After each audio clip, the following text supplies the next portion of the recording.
Hi guys, kindergarten and first grade. Hope you're back. Glad you're back. Let's finish up Pilgrim stories. So the last part I read, two babies were born at sea. Do you remember their names? Kind of crazy names, at least for us. Who remembers one of the names? Oceanus Hopkins, funny name, and the other one that meant wandering, and it's actually the name of a bird, a certain kind of falcon. Peregrine White was the other name. Peregrine is a certain kind of falcon, peregrine falcon. But Peregrine White and Oceanus Hopkins. Let's see. Let me ask you another question. A couple of questions. Why could the children not play on the deck as winter drew near? Why couldn't they play on the deck of the Mayflower? Because it was so slippery and it was so cold and the waves were so strong, it would wash them over. What did Priscilla do to help the time pass for the children? You remember? Did she play games with them and tell them stories? What kind of character do you think she had? Was she a very good girl? Did she obey her parents and honor God? And did she love Jesus in her heart to be able to serve and give even when she was in the midst of a problem or a challenging time? What did Mary do with the children? Oops, did I say that wrong? Yeah, Priscilla told them stories, and Mary, what did she do? She's the one that played the games. And someone else made a puzzle for them. John Alden, he carved out a little puzzle for them, and everyone, all the adults, and hopefully all the children, tried to make it pleasant for the kids to survive, to make it across that ocean. Do you think it was easy for any of the people as they traveled? No, have you ever been in a long car ride with your mom or dad? Have you traveled like to another state or far away? How many times have you said, "Are we there yet? When are we going to get there?" You're in the back seat probably getting to watch a movie on a little screen behind your mom or dad's seat, or on their phone. They didn't have that back then. They had no technology. They didn't even have electricity. So if they had light, it was by candles or by oil lamps. And all they had were books, but they had each other, and they had God, and they had the Word of God, and they had prayer, and they had faith. Okay, let's move on. This is a good part of the story. It was now, the title of this chapter is called Land. And here is a picture I'm going to show you. What does that look like? Does that look like someone standing up? This was called the Eagle's Nest, up one of the high masts, the highest masts. And does it look like they're up in the air? Why would someone get up in something called an eagle's nest and look out over the ocean? What are they looking for? Land! That's right. Okay. It was now 9 weeks since the Pilgrims sailed from England. No one had thought the voyage would be so long. The captain felt sure they must be coming near land, but he could not tell just where they were. Remember how they got kind of lost in the ocean? I mean, their course got off. Many times a day, a sailor climbed to the high mast to look for land. Still, there was nothing to be seen but the wide sea. Not an island, not even a ship.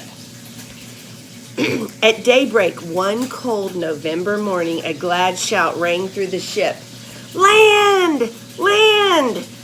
Yes, there lay the land. That new land which was to be their home and ours. There were no rocky cliffs like those of England. Before them rose tall green pine trees and great oaks still wearing their dress of reddish brown. What does that mean if an oak tree wears a dress of reddish brown? That's right. Remember what season it is? It's November, so what season is that? Autumn. So their leaves were still turned a color, and they hadn't fallen off the tree yet. They were turned the yellows and browns and orange and the colors that happen when all the chlorophyll goes out. Okay, they turned in the autumn. Not a town or a single house could they see. No smoke rose from the forest to tell them where a village was hidden. Not a sound was heard but the whistling of the cold wind through the ropes and masts, and the lapping of the water around the boat.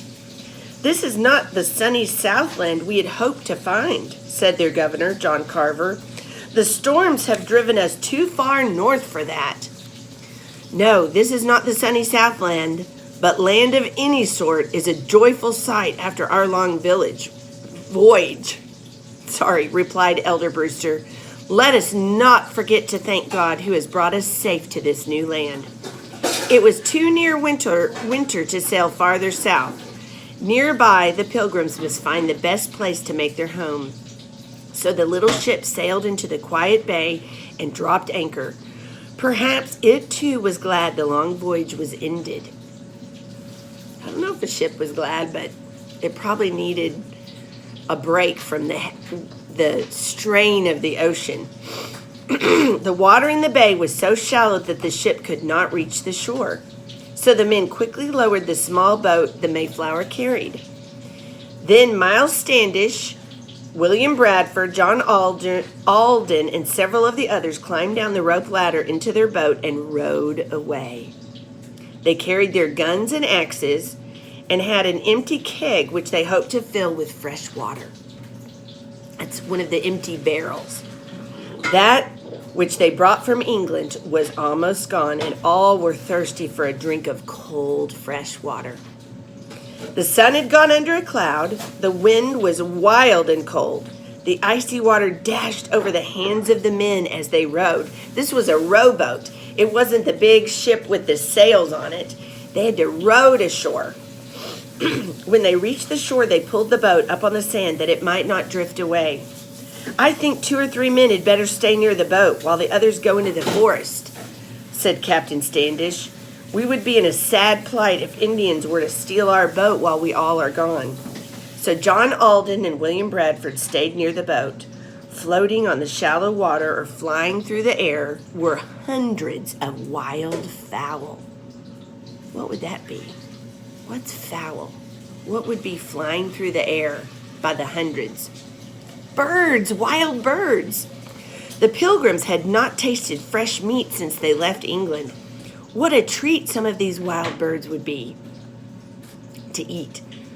The 2 men knelt behind their boat and kept very still. After a while, the birds came near to the boat. Bang, bang, flashed the guns, and bang, bang, bang, ran the echo. Remember our phonogram? Echo, echo.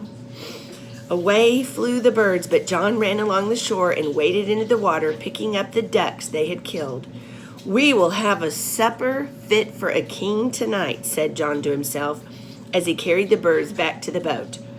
Then they built a fire of dry branches to warm their stiffened fingers and dry their clothes. When the wood was all ablaze, they piled the green pine branches upon the fire. There was a sharp crackling sound, and a cloud of black smoke arose. "If the men get lost in the forest, they will see this smoke and know which way to go," thought Bradford as he piled on the sweet-smelling pine. You know, it's very hard to burn fresh wood. If you cut it right off a tree, it's very hard to burn because of what's inside of it. Remember what's inside of wood? It's like it flows through it like it's veins, like it's blood, but it's not. It's sap. And so there's a kind of sap that you and I eat on our pancakes and waffles. It's syrup, maple syrup. But pine trees, we don't eat the sap of pine trees, but it keeps it from burning. So they probably needed to find some driftwood along the ocean or some dried wood. So what it does do is smoke. Instead of burn really well, it smokes big time. So it would help them. It's like sending up a smoke signal. Then they cut some dry wood to carry back to the Mayflower, for the fuel was all gone. That would be the wood to burn, or maybe coal if they brought some. And the cabin was very cold. In the bottom of the boat was a pile of clams which the men had dug from the sand. It was almost night when Captain Standish and his men came out of the forest. They carried some rabbits, and their keg was full of fresh water which they had found not far from the shore. All day they had not seen a house or a person. When they reached the top of the hill, one man took a glass and climbed a tall pine tree. What would a glass be? Would they just take a glass that you drink out of? No, remember? A looking glass, like a mini telescope. I wonder if my son Josh Barber has one that I can find and show you. It's how, remember, Columbus used one to look out over the ocean to see if he could see far away and to see if they were spotting land or what he could see. So he took a glass and climbed a tall pine tree. He was surprised to see that the ocean lay on both sides of the forest. The land seemed like a long stretch of arm into the sea. This was not a good place to make their home. The harbor was too shallow, and there were no rivers or large brooks where they could always get fresh water. The little ponds they had found would dry up in the summer. The next day was the Sabbath. They would spend it quietly on the ship, and on Monday, perhaps they could look farther out. Okay, how many weeks did the Pilgrims stay on that ship? Do you remember? 7, 8, 9? It was 9. Whew, that's a long time to be in a small boat. How did a few men get to shore to look over the land? They lowered the little rowboat from the side of the Mayflower, and they rowed. What did Captain Standish and his men bring from the forest? Some rabbits. Let's see what else it says. I'm gonna look back. And the main thing was, what did they fill up? Their keg full of fresh water. Thank you, Jesus, that they were able to get some fresh water. Why did they think this was not a good place to make their home? Because it was a shallow harbor and there was a narrow isthmus of land.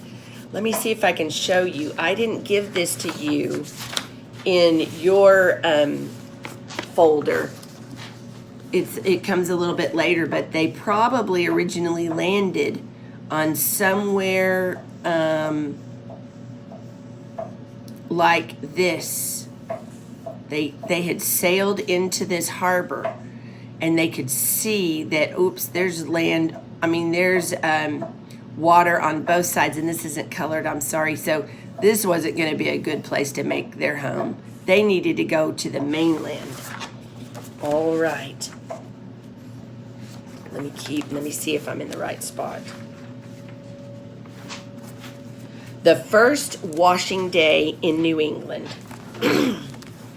It was Monday morning, and the sun was brighter and the weather more mild than in the weeks before. The children gazed eagerly toward the shore and thought what fun it would be to have a long run on that smooth, sandy beach, or to hunt for nuts in those great woods. They were so tired of being on that ship. Just then, Mistress Brewster came upon the deck. She shaded her eyes with her hand and looked off across the water. "What a good place to do our washing," she said as she gazed at the shore. "Not one proper washing day have we had since we set sail." It did not take long to get tubs and pails and everything ready. John Alden and John Howland loaded the things into the boat, and rowed the merry party to the shore. Mistress Brewster did not forget the children, who looked longingly at the boat as it pulled away. When it came back for its next load, she said kindly, "Come, boys, you shall have your run on the beach.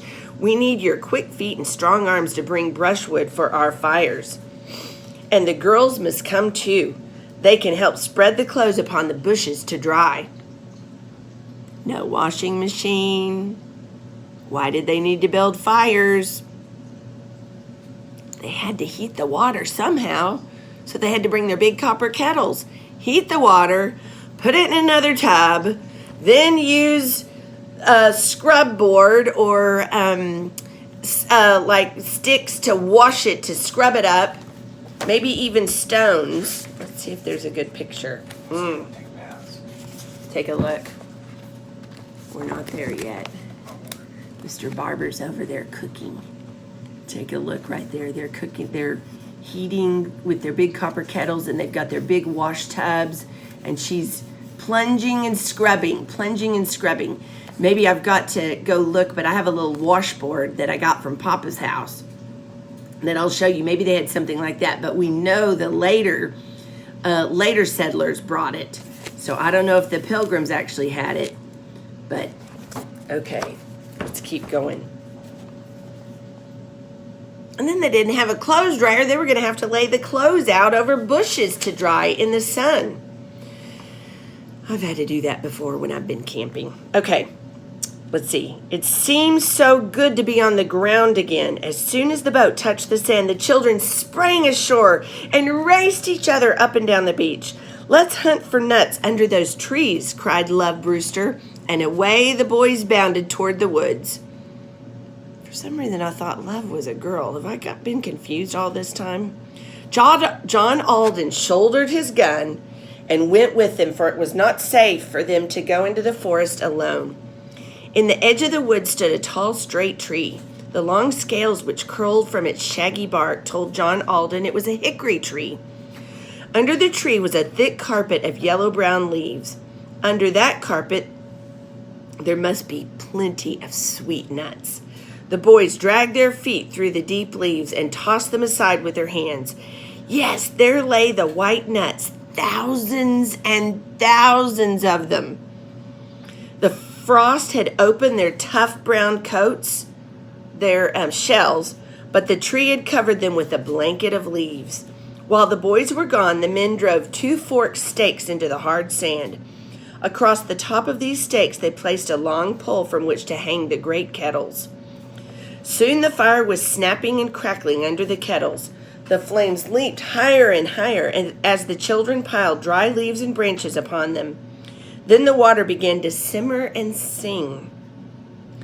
All the morning, the women rubbed and boiled and rinsed and wrung the clothes.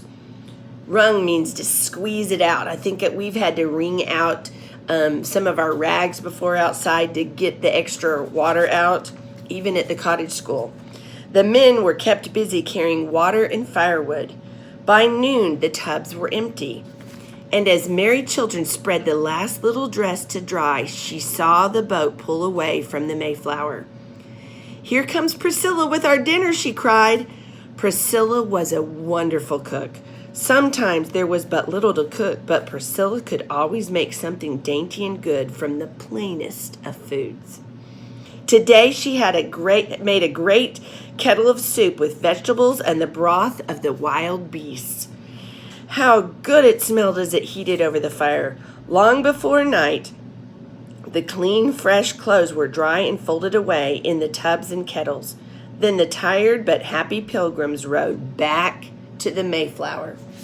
Let me see if there's another picture. I think there's a picture. I've got these 2 books, remember? Yes, here's Priscilla coming with the big kettle, big pot full of the soup. Goodness, on the very front of the book looks like the Pilgrim's Landing, doesn't it? The Mayflower's back there, and they were all finally unpacking. There's the rowboat you see. That's pretty cool. Okay. I think we're finished for today.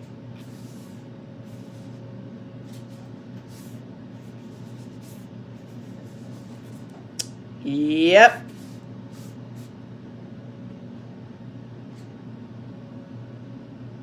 All right. We are going to write on our, actually, we're not going to write anything right now because you've already watched one. We're just going to call it a day for today, and we'll start Wednesday with writing on our map page. Okay, bye.